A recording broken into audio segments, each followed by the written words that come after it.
Ayan po guys, ang sitwasyon dito sa amin. Ayan po.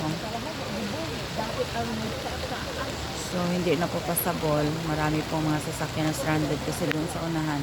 Abong bulig daya Bahang-baha na rin po. Ayan po. Ayan po guys.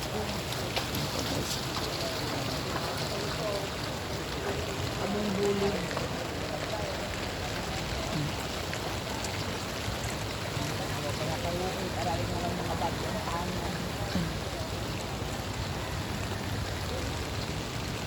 Tingnan niyo po guys sa mga sasakyan. Ayan po, maraming stranded. Ang haba po nito hanggang sa stoplight. Ayan, tabas.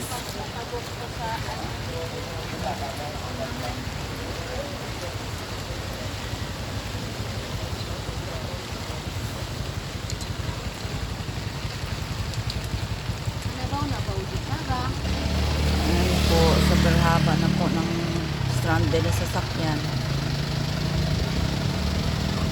Tapos yung mga rescuer natin nandoon na sa may part ng Gadipdip.